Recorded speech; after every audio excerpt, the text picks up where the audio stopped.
Ambassador walked into the great hall of the Galactic Council for the last time. Her boots made no sound on the polished floor. Behind her, 3 human guards followed in perfect silence. The aliens in the room watched her with many different eyes. Some had 2 eyes like humans. Some had 4 or 6 or none at all. But every single one of them looked at her with the same expression. They looked at her like she was small, like she was nothing. Had seen that look for 30 years. She had first seen it when she was a young translator, fresh from Earth. Back then, she had believed that aliens would be wise and kind. She had believed the stories about a great galactic family of species working together. She had been very wrong. The Galactic Council was not a family. It was a club for the powerful, and humans were not welcome. For 300 years, humanity had tried to fit in. When they first met alien life, humans had been so happy. They thought it was the beginning of a new age. They joined the Galactic Compact with open hearts and high hopes. They followed every rule. They signed every treaty. They smiled through every insult. And there had been so many insults. The hegemony called humans mud walkers because they came from a planet with so much water. The merchants cheated human traders openly, knowing the council would never punish them. The observers wrote papers about humans like they were animals in a zoo, studying their primitive emotional responses and their limited cognitive abilities. Remembered every insult, every unfair trade deal, every time the council had ruled against Earth for no reason except that Earth was weak and alone. She remembered the Nexus Station disaster most of all. 4 years ago, a warship had destroyed a human research station. 4,000 humans died. Scientists, engineers, families, children. They said it was an accident. They said their weapons had misfired during a training exercise. They did not apologize. They did not pay compensation. They laughed about it in their own language, not knowing that had learned to understand them. The council investigated for 6 months. In the end, they ruled that they were not responsible. Accidents happen, they said. Perhaps the humans should not have built their station so close to space, they said. That was the moment knew the truth. The galaxy would never accept humanity. The council would never treat them fairly. 300 years of trying had achieved nothing. She stood at the center of the great hall now. Above her, the dome showed a view of space, filled with stars. Around her, representatives from 17 species waited to hear what the human ambassador had to say. Most of them looked bored. Human speeches were usually short and unimportant.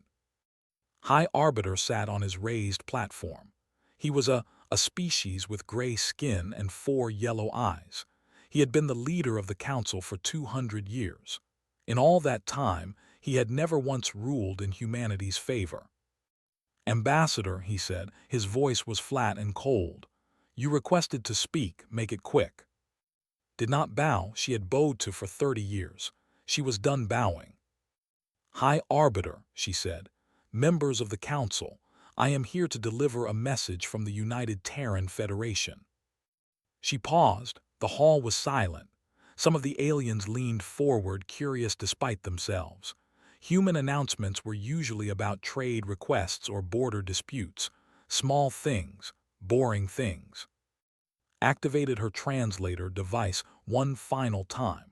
She wanted to make sure every species understood exactly what she was about to say.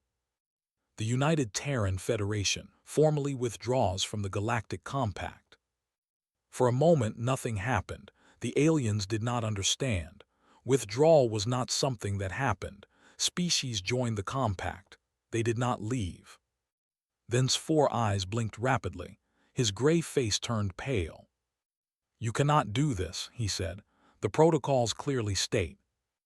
The protocols apply to member species, interrupted. She had never interrupted the High Arbiter before. It felt good. As of this moment, humanity is no longer a member. Your protocols mean nothing to us. Chaos erupted in the hall. Aliens shouted in a dozen languages. Translators struggled to keep up, stood calm and still in the middle of it all. She raised her hand for silence. To her surprise, the hall grew quiet. Perhaps they finally sensed that something important was happening. All diplomatic ties are hereby severed, continued. All treaties are void. All human embassies will be closed within one standard rotation. All alien embassies on human worlds have the same amount of time to leave. This is madness, sputtered Ox of the hegemony. His scales had turned an angry red. You need us.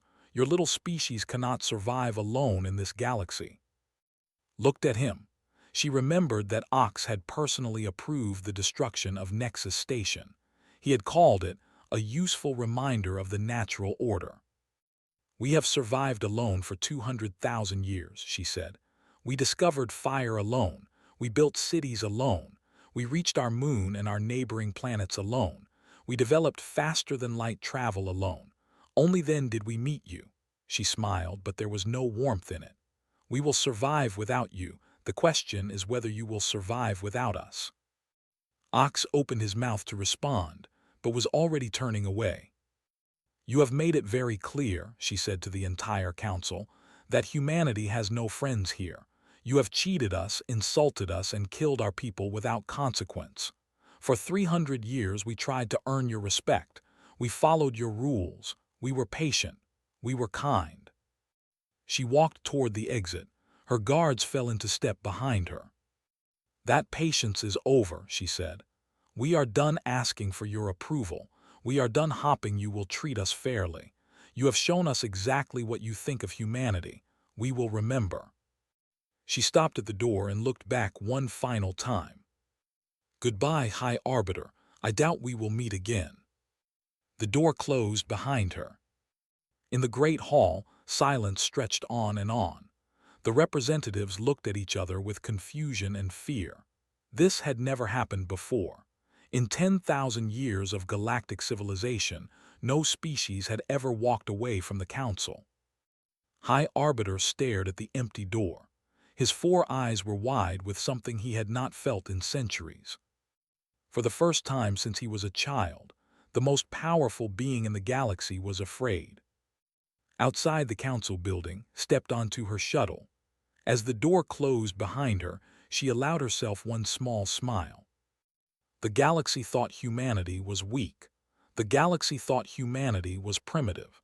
The galaxy thought humanity would beg to come back within a year. The galaxy was about to learn how wrong it was. 3 months passed after humanity left the Galactic Council. In all that time, the humans said nothing. At first, the council did not care. Good riddance, they said. The humans were always complaining anyway. Let them sit in their little corner of space and learn what happens to species who reject galactic civilization. They would come crawling back soon enough. But the humans did not come back. They did not send messages asking to negotiate. They did not beg for trade. They simply vanished. Human space went dark. The borders sealed shut completely. Automated warning beacons appeared at every entry point. Any ship that approached received the same message in cold, mechanical tones. You are entering restricted space.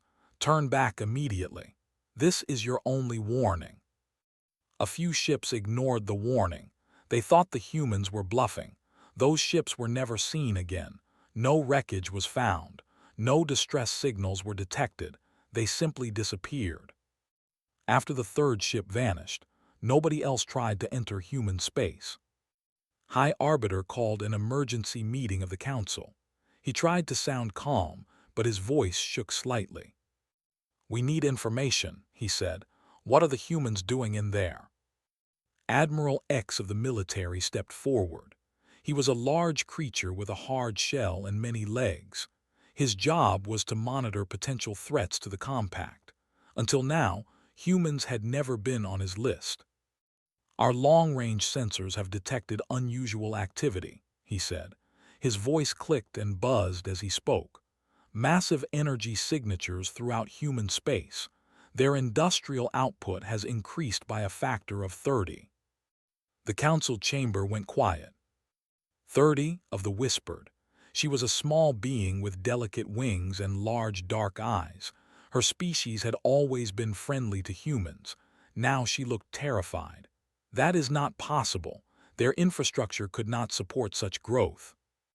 It could not support it 3 months ago, Admiral X replied. Whatever limits we believed they had, it seems they were pretending.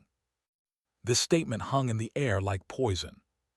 Pretending, the word echoed in every mind. For 300 years, humanity had shown the Council exactly what they expected to see. A small species, a weak species, a species that followed rules and accepted insults and never fought back. What if it was all an act? The economic problems began slowly, then grew very fast.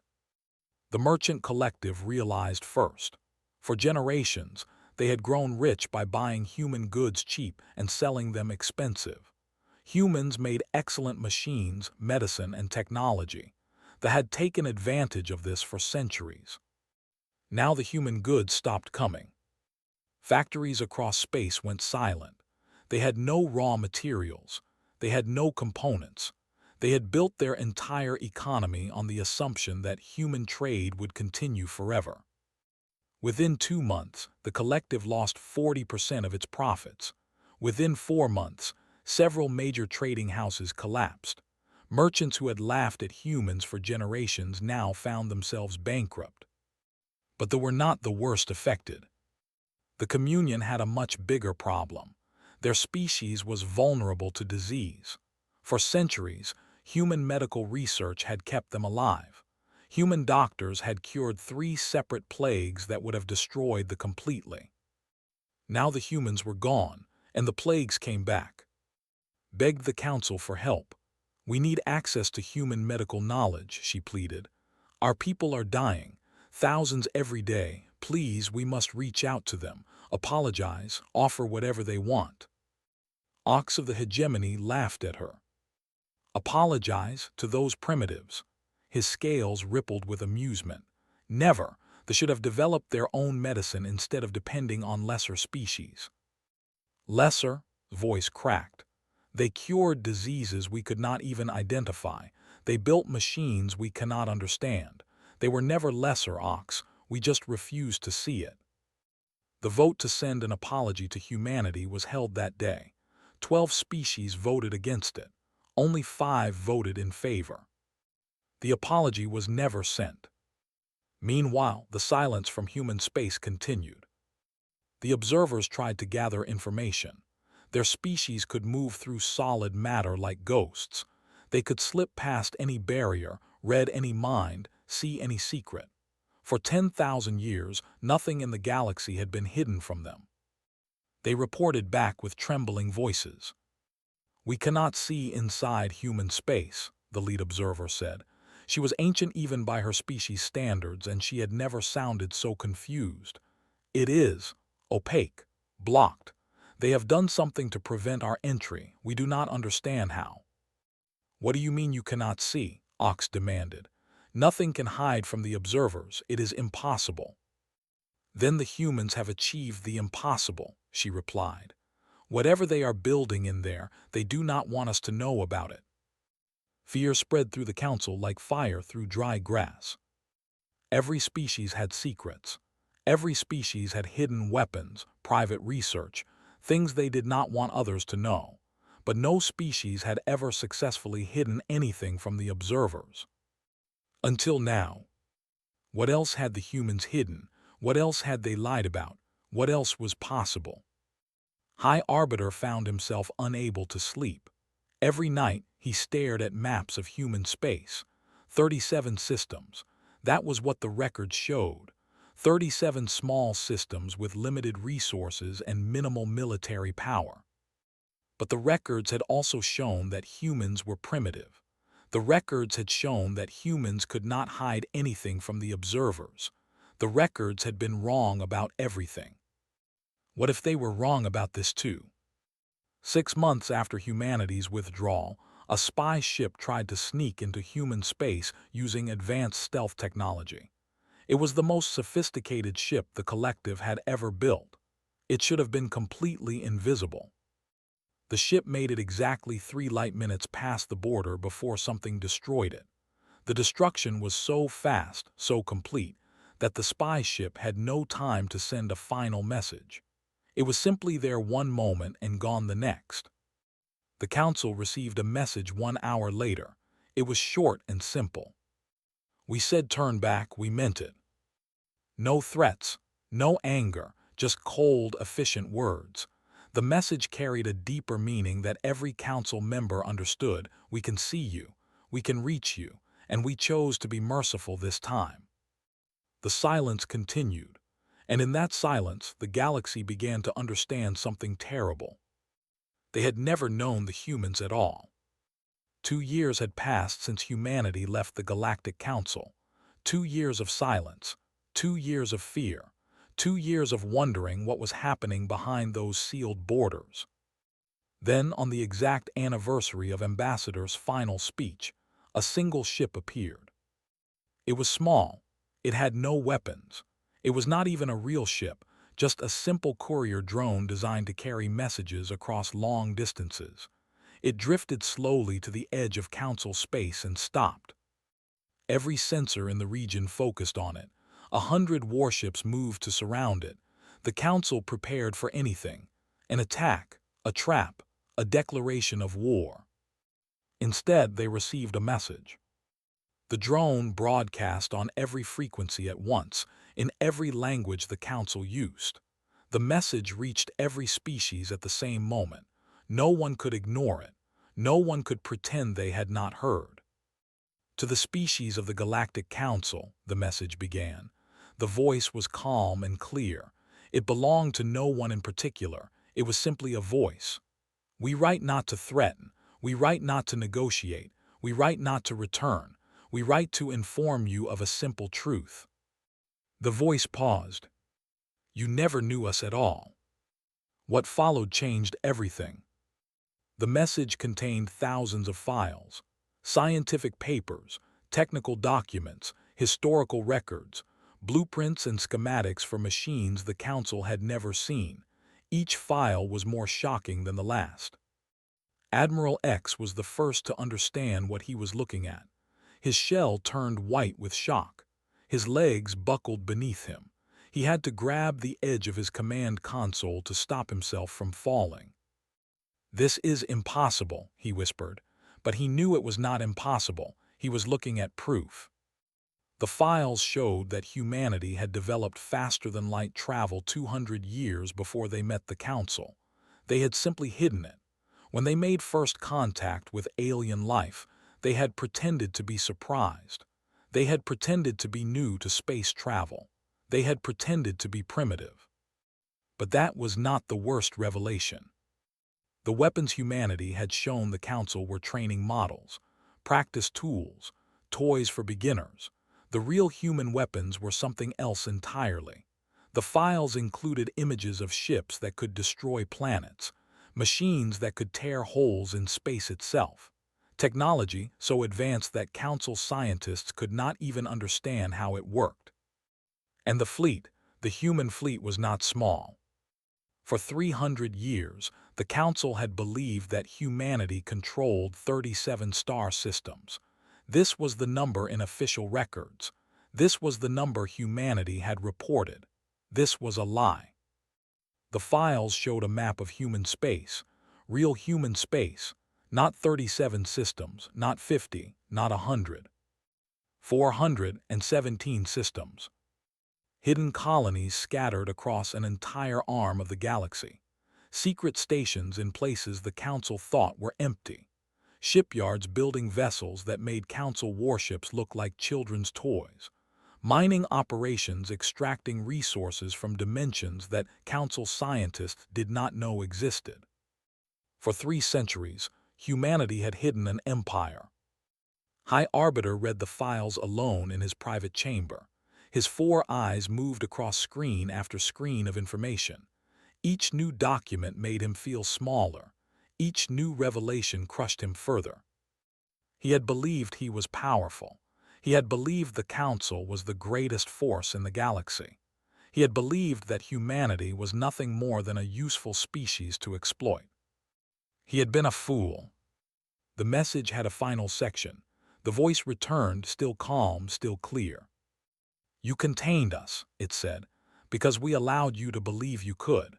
We followed your rules because we chose to, not because we had to. We accepted your insults because fighting back would have revealed too much, too soon. We played the role you expected because it was easier than correcting your assumptions. That performance is over. We have no interest in conquest. We have no desire for revenge. We do not want your apologies or your fear. We simply want to be left alone. And now we have the power to ensure that we will be. But we leave you with one piece of advice. Consider it a gift. The next time you meet a new species, the next time you encounter beings who seem primitive or weak or easy to control, remember us. Remember how wrong you were. Remember how close you came to making enemies of something far greater than yourselves.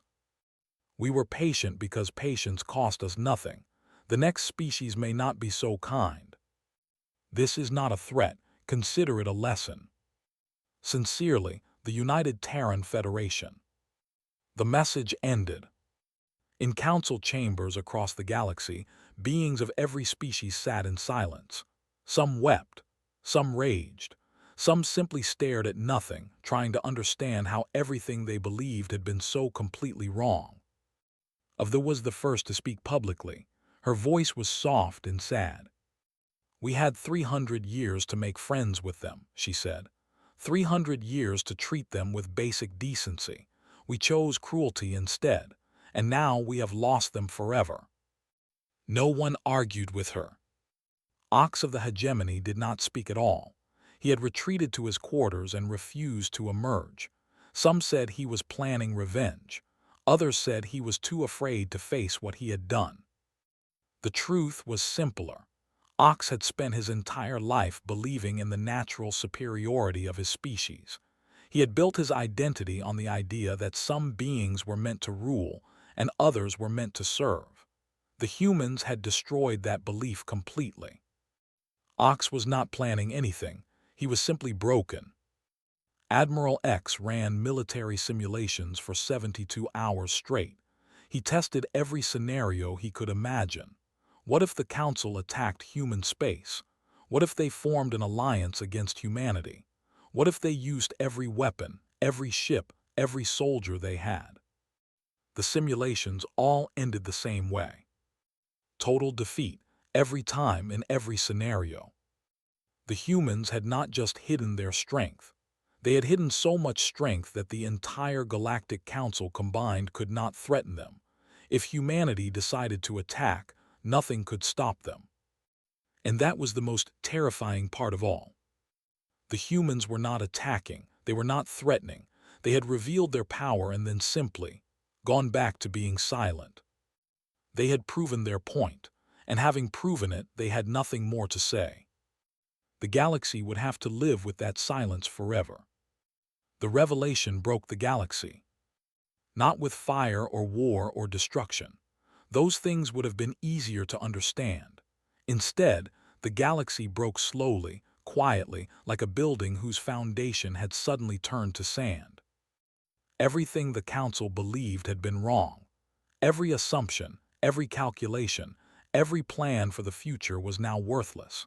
And in the space where certainty used to be, fear rushed in like water into a sinking ship. The hegemony acted first. They had always been the most military species in the Council. War was their culture, their identity, their reason for existing. For 10,000 years, they had been the strongest force in known space. Now they knew they were not. Fleet Master Hen ordered every ship in the hegemony to full combat readiness. Shipyards worked day and night building new vessels. Soldiers trained constantly. Defense platforms appeared around every world. But Hen knew the truth. He had seen the human files. He understood what he was facing. "Our reaction times are too slow," he told his commanders in a private briefing. His voice was flat, dead, the voice of someone who had already accepted defeat. "Human neural processing is faster than ours, much faster. One human pilot in a standard fighter could engage 8 of our best pilots at the same time and win." Then we use automated systems, one commander suggested. Machines do not need reaction time. The humans have better machines too, Hen replied. They have had better machines for 300 years. We just did not know it. Silence filled the room. What do we do? Another commander asked. Hen stared at the wall for a long moment before answering. We pray they meant what they said. We pray they truly have no interest in revenge, because if they change their minds, there is nothing we can do to stop them. The economic collapse came next. The merchant collective had been dying slowly since the humans left. Now, with the full truth revealed, that slow death became a fast one. Investors fled. Trading partners broke contracts. The entire financial system of the collective collapsed in less than 3 standard months. The High Merchant addressed his people in a final broadcast. He was old, tired, and broken. We built our wealth on the assumption that we were clever and the humans were stupid, he said.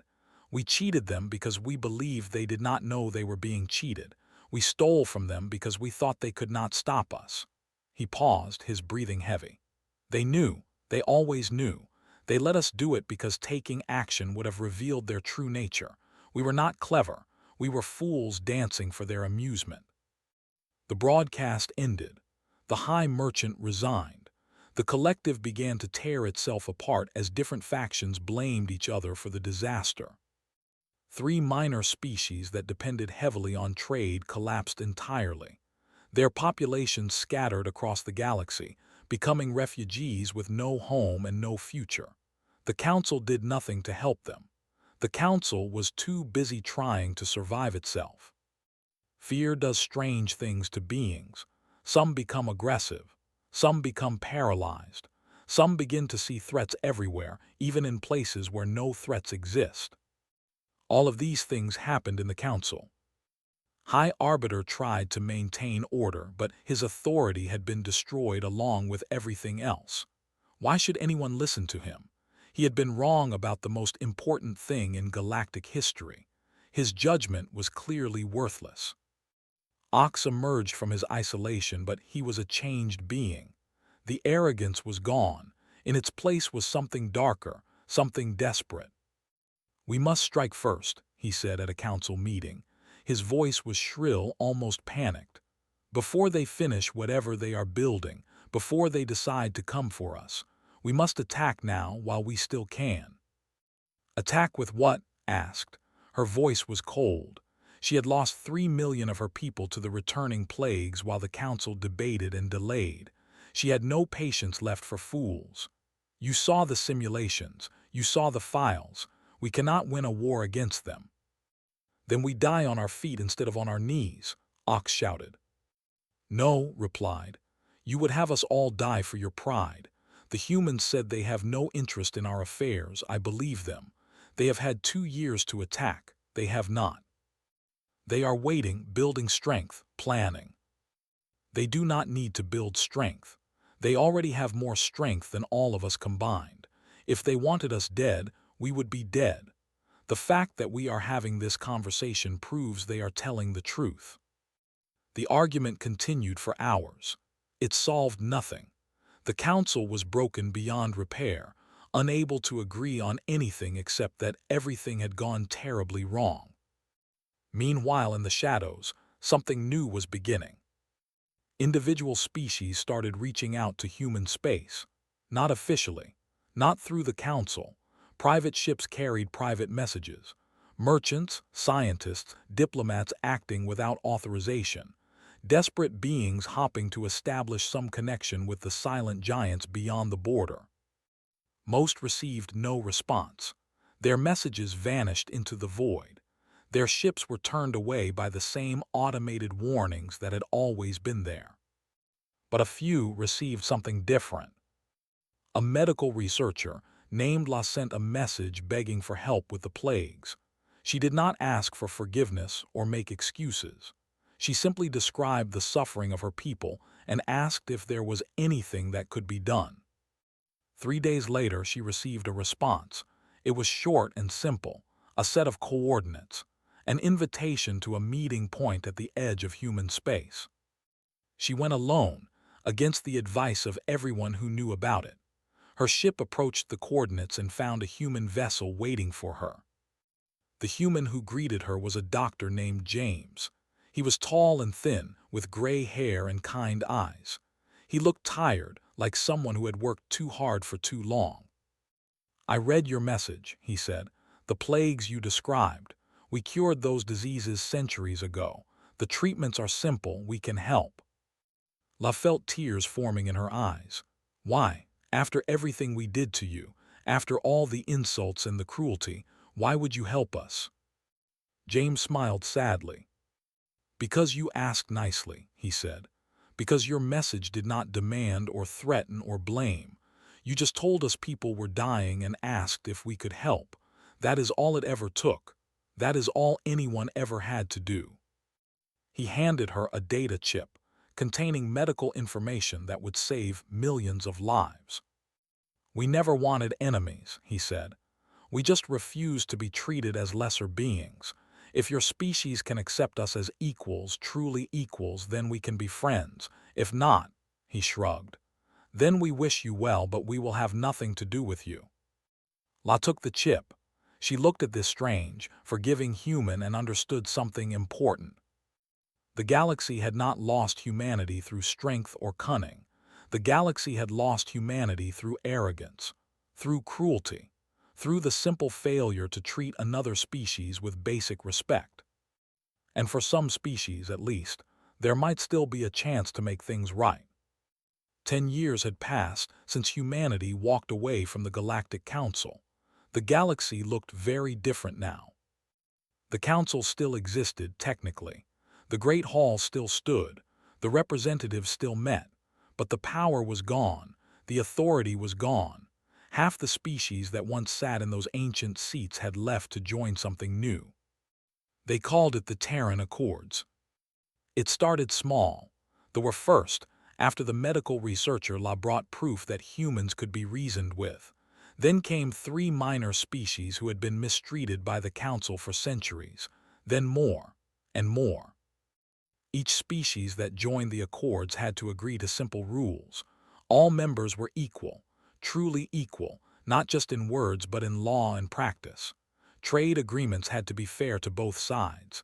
Disputes were resolved by mutual consent, not by whoever had the bigger fleet. Any species that harmed another without cause faced immediate expulsion. These rules were not complicated. They were not difficult to follow. They were simply decent. And for beings who had spent centuries under council rule, decency felt like a miracle. Ambassador Wei stood at the center of the Great Assembly Hall on New Geneva, humanity's diplomatic capital. She was the successor, too, who had retired 5 years ago to a quiet life on Earth. Wei was younger, calmer, but she carried the same steel in her spine. Around her sat representatives from 23 species. 12 more had applications pending. The hall was full of beings of every shape and size, speaking dozens of languages, united by a simple belief that the old way had failed and something better was possible. "We did not leave the council because we hated you," Wei said, her voice carrying across the vast chamber. "We left because you taught us something important. You taught us that we could not change you. You were too comfortable in your cruelty, too certain that the strong had the right to abuse the weak." She paused, letting her words sink in. "So we stopped trying to change you. We built something better instead. And then we opened the door for anyone who wanted to walk through." The representative herself nodded slowly. She had been one of the first to join.